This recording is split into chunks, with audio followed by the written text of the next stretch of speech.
Sin duda los medicamentos son parte de nuestra vida cotidiana. El día de hoy en Tiempo de Ciencia abordaremos el tema de los medicamentos biocomparables. Quédese con nosotros y juntos nos enteramos de qué se trata. Iniciamos.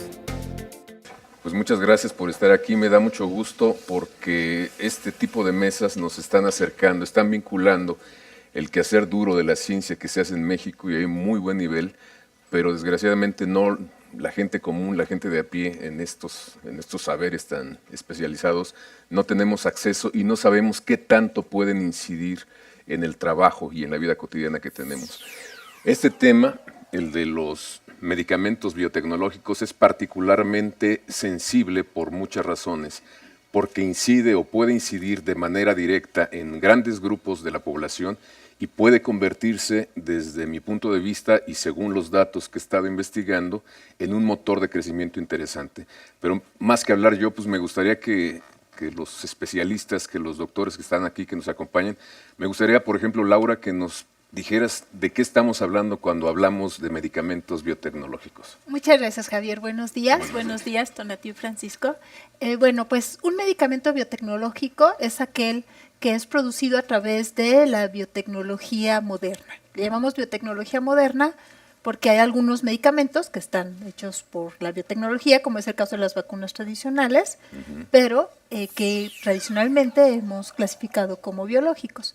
Entonces, lo que caracteriza a estos medicamentos es que se utiliza un gen, normalmente un gen humano, pues porque buscamos tratar padecimientos humanos, claro. Y se introduce en una célula, que puede ser una célula bacteriana, una levadura o una célula animal, para que esa célula ahora produzca una proteína que es muy parecida, en algunos casos idéntica, a la humana. Y entonces estas proteínas se utilizan para pues dar una función que puede hacer falta en un paciente o incluso para una función nueva que ni siquiera existía en el cuerpo humano. Esta tecnología nos ha permitido diseñar proteínas que no existían en la naturaleza y que ahora pues se pueden utilizar para tratar enfermedades de forma muy eficiente. Bueno, perdón, tenemos un problema de salud pública que yo creo que todos los que estamos aquí y nos están siguiendo pues lo hemos padecido. Se dice que no hay medicamentos, es decir, no tenemos capacidad económica para dar un servicio que está, digamos, garantizado, se asegura legalmente en la Constitución, de que tenemos derecho a la salud, por ejemplo, pero tenemos también la realidad de que no hay recursos suficientes. Tonatiuh, este tipo de investigaciones, este tipo de trabajo biotecnológico, ¿ayudaría, paliaría este problema que tenemos? Sí, claro que sí. Se piensa o todo el mundo opinamos que los medicamentos biotecnológicos son los medicamentos de más avanzada. Sin embargo, tenemos que reconocer que son medicamentos que ya están con nosotros desde hace más de 3 décadas. Es decir, los primeros medicamentos biotecnológicos, como decía Laura, la hormona de crecimiento, la insulina, pues se desarrollaron a mediados de los 70, entraron en el mercado a los principios de los años 80 del siglo pasado. ¿Y esto qué significa? Significa que las primeras patentes de aquellas empresas innovadoras pues han empezado a caducar, han empezado a vencer, y entonces ahora estamos en una nueva ola. En una ola donde ahora se pueden desarrollar medicamentos biocomparables que implica la entrada de otras empresas y por lo tanto una mayor competencia que la consecuencia natural será la caída de los precios. Como mencionaba Francisco, son medicamentos que se administran principalmente a través de los sistemas de salud públicos y al bajar los precios tendremos entonces ahora una mayor cobertura de los derechohabientes, lo que significa beneficios sociales importantes para los pacientes y ahorros importantes para los gobiernos, ¿no? Porque ahora se va a cubrir a un número de pacientes mucho mayor. Escuchamos el día de hoy en Tiempo de Ciencia que en nuestro país, comentan expertos, se pueden desarrollar más medicamentos biocomparables, lo que implica la entrada de nuevas empresas, más competencia y por ende la caída de los precios. Quédese con nosotros. Bueno, eso es muy claro lo que nos está planteando, pero también hay otra realidad y es que finalmente los medicamentos en general, por ejemplo en Estados Unidos, pues es un factor muy importante de la economía. Se habla de unos 500,000 millones de dólares que generan y no creo que los empresarios farmacéuticos digan, bueno, ya fenecieron mis licencias y ahora sí hagan lo que quieran ustedes, ¿no? Es un gran negocio en donde parte del valor agregado tiene que ver con esa otra zona que es la llamada publicidad. Invierten demasiado dinero en publicidad para vendernos medicamentos que luego son básicamente lo mismo. ¿Cómo se puede contrarrestar, digamos, en términos legales o de país este tipo de distorsiones? Porque yo, dueño de una patente, puedo a los 20 años manejar la misma sustancia o el mismo activo, no sé cómo se llame, modificar ligeramente con algo que sea inocuo y volverla a registrar. ¿Esto se tendría que controlar o es parte de la ley de la oferta y la demanda que se plantea? Se piensa que son modificaciones inocuas, aunque, o sea, no es el caso, ¿no? De hecho, estas modificaciones, muchas de ellas han resultado en productos mejores, ¿no? Que son a lo mejor innovaciones incrementales desde el punto de vista que no es una nueva molécula, pero pues es una molécula que tiene características mejores.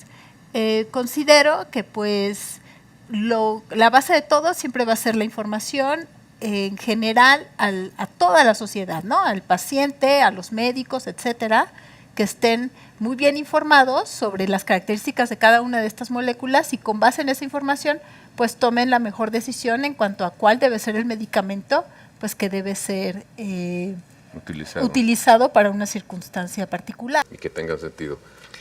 Hay además otro aspecto. Ellos ya defendieron la innovación, que es el principal requisito para que tengan una patente. Algo que es patentable es algo que innova, algo nuevo, ¿no? Hay otra cosa que se llama el reverdecimiento de las patentes, que es cuando tú haces ligeras modificaciones que no necesariamente son innovación para obtener una protección adicional al medicamento, y esto también se maneja. En algunos casos son cuestiones menores, pero que el fabricante del medicamento innovador, antes de que venza la patente, cambia, por ejemplo, la presentación y deja de fabricar el medicamento patentado, de manera que tú no te puedes comparar ya con el que venció la patente porque ya no está. Entonces, son trucos, si quieres, que se pueden buscar para impedir la competencia. No, yo desde mi ignorancia veo, por ejemplo, medicamentos que dicen, si tiene migraña, use este medicamento, y es el mismo laboratorio. Sí. Y si tiene solo dolor de cabeza, use este otro. Sí, si uno revisa la fórmula, es exactamente la misma. Ajá. Entonces digo, si eso pasa a nivel tan básico, me imagino que en un nivel más sofisticado debe ser. Sí, no, incluso en productos biotecnológicos hay historias de hace muchos años. Por ejemplo, el interferón alfa-2A y el alfa-2B difieren en un solo aminoácido, y eso lo hicieron las compañías porque ambas querían ser innovadoras y ambas querían decir que eran diferentes y tienen indicaciones diferentes, cuando en realidad se usan para lo mismo. O sea, el médico las usa igual, pero originalmente fueron dos moléculas independientes con patente cada uno, con indicación cada uno. Entonces, ahí lo que hace falta es mucha capacitación, no solo por los científicos y los industriales, sino también por los reguladores y los políticos, porque hoy en día, y precisamente con esta globalización, nosotros estamos enfrascados en negociaciones y desafortunadamente yo soy de la idea de que no todo el mundo sabe de todo, y entonces los que están negociando, por ejemplo, el TPP, el Acuerdo Asia-Pacífico, están negociando cuestiones de patentes que a la mera hora les pueden meter un gol, porque ellos pues sí negocian la denominación de origen del tequila, padrísimo, pero a cambio de algo, ¿no? O sea, no siempre ganas, siempre es un toma y daca, y esas cosas que pierden pueden ser, por ejemplo, reconocimientos de patentes que todavía no estaban en México, pero que están en otro lado. Entonces yo quiero que me lo reconozcas, y ahí estás extendiendo una protección que no es adecuada y que puede tener un impacto muy importante. Entonces yo creo que tanto la gente del INPI como la gente de salud y los políticos también tienen que entender de qué se trata, ¿no? Y me gustaría que nos hablaras ahora sí, Tonatiuh, de la fauna política que dejamos que crezca como quiera, porque también somos responsables al delegar decisiones importantes en gente que no tiene capacidad y no quiere tenerla, decisiones muy importantes. Necesitamos capacitar más a los políticos, acercarse más a ellos para que tengan más información y decidan las cosas de otra manera. Sí, bueno, yo estoy convencido de que todos somos políticos, todos debemos de ser políticos, es por nuestro interés fundamental de un país más avanzado, ¿no? Todos debemos de estar involucrados y pareciera que la ciencia y tecnología es algo ajeno al resto de la sociedad. Eso es falso. Y particularmente en las sociedades modernas, en las sociedades que quieren dar mejores accesos a su población, a distintos niveles de bienestar, tienen que estar basadas en el conocimiento, en estas sociedades del conocimiento. Y la ciencia, la tecnología, no puede ser una especie de joya dentro de una caja fuerte, aislada ya en alguna cumbre, en una institución de educación superior. Yo quiero decir algo que tú ya mencionaste y que creo que es una excelente oportunidad, que tiene que ver con el valor agregado de manufactura. Hace mucho tiempo, desde luego el virreinato y después en nuestra primera época independiente, México en realidad era una potencia. ¿Por qué era una potencia? Porque teníamos muchos recursos naturales, teníamos plata, teníamos madera, tenemos petróleo, y así los países eran ricos precisamente en la explotación del recurso natural. Hoy en día, si tú te pones a ver cuáles son los países ricos, no son necesariamente los que tienen muchos recursos naturales, o sea, Suiza, Japón, Corea, pero ¿qué es lo que tienen? Tecnología, ¿no? Entonces, hoy en día, lo que hace a un país rico es el conocimiento. Y nosotros nos tenemos que subir a ese tren y a meternos en las empresas de alta tecnología, de alto valor agregado de manufactura. En el caso de los productos biotecnológicos tenemos una gran ventaja, y es que el principal comprador es el gobierno. ¿Por qué? Porque son medicamentos de alta especialidad que se administran principalmente en instituciones de salud, ¿no? Entonces el sector salud, que tiene un presupuesto limitado, está favoreciendo a los mexicanos con una cosa que se llama el porcentaje de integración nacional. Ya seguramente todos ustedes saben que hoy en día la compra de medicamentos del gobierno es una compra consolidada que se hace por licitaciones. Una licitación es un concurso público en donde los proveedores dicen: yo te puedo dar tanto a tal precio, ¿no? Y entonces el gobierno escoge el que le da más medicamento por menos precio, ¿no? Hay 3 diferentes tipos de licitaciones, es como funciona el gobierno mexicano. Entonces, en el caso de los medicamentos es importar materias primas y hacer el medicamento aquí. En el caso de los productos biotecnológicos sería tener las clonas, hacer la fermentación, hacer el cultivo, la purificación. Eso sería una integración nacional al 100%, ¿no?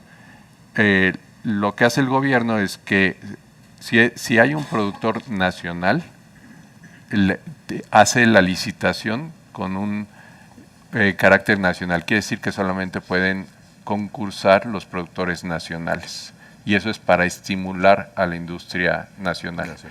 Cuando no hay suficientes, entonces hay también la licitación híbrida, en donde participan todos los países que tienen tratados comerciales que incluyen medicamentos en esas licitaciones.